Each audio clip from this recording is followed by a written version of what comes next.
Toujours confiant. Allons-y, on n'a peur de rien, on est confiant. Ouais. Moi j'ai un mental d'acier, comme un warrior. Ouais. Ils sont là-bas.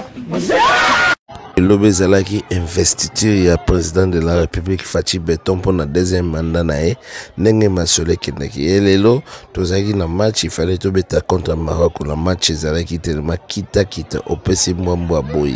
na ebisa yo Chancel Mbemba vraiment félicitations la défense wana donc a serré ba marocain. Moi je pensais que neuf Maroc wana azaka danser mais na moni Chancel Mbemba maîtriser vraiment donc les mutamo neuf wana mona ce qui était bien. Mais l'affaire contre moi, bagarre, c'est des bima, incompréhension, et bika n'engazaka, les Marocains sont toujours violents, bazaka toujours violents, bazanga, basa n'est pas vous comme bakuta ne peine le bouka ba congolais. Nanenge zalaka mais tokewa pito zaka na muziki neka makama muziki zalaka oyebi nini Maître Gims azaka na mboka na bango na Maroc ba Maroc baza ko se charger na ye kuna zo ba lance pierre. C'est pourquoi walobaka izala na mboka na yo okozala plus à l'aise que so ozali banda. Bon, Maître Gims pe na ndenge zalaki masole kendaka ba congolais ba yebi yake Maître Gims na mbongo Maître Gims akabaka.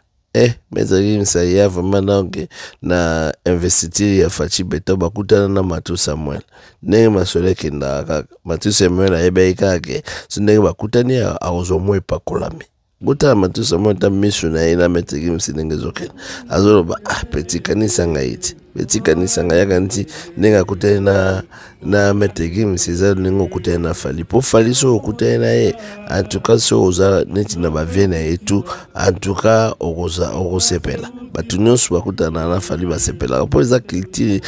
akoli ndenge wana 8 musiciens ba congolais ba comprendre po jibe mpia na bazaka pe bongo so kutana na jibe mpia na mona okozonga pe moins 1000 moins 500 moins loboko pete balobaka pe gogazala mo na mona te menga elo na ebi ya Fali na ebi ya jibe mpia na mais Maître Gims maboko makasi moko na ebisa yo Matou Samuel aleli jusque là bakabwani Matou Samuel ajuta $100 te donc Maître Gims oyemba kaka bazo yemba kaka donc ndenge moko na fere malka fanda na kinga sasa muzika na abetaka matolo me ayebi ndenge bakabaka te akabela baninga donc yefu kabela ekaka mais ba Fali bazaka bonté donc epesa bango pe leçon ba comprendre que qui est qui nani okopesa e confiance donc masolo ezandengo wana c'est-à-dire na minute yo masolo nezo kende ndenge na makambo ezo kende Fali azasiko odesi ya masolo ndenge batu baone koloba kala ke Fali ba Maître Gims aleki Fali Maître Gims boy Fali a combien déjà na niveau wana siko tozo kwa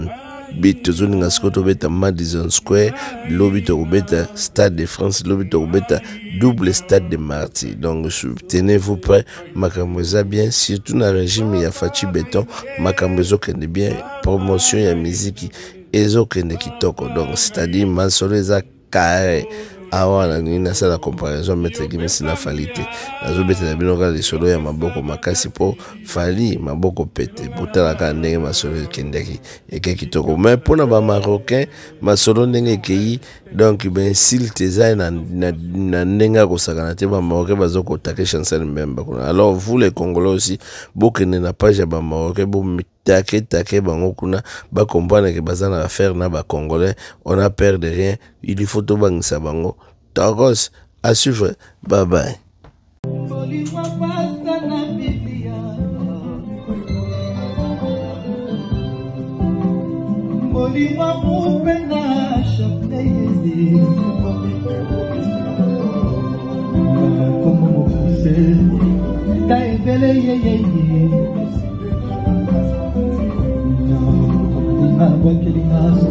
Toka tokola ya moho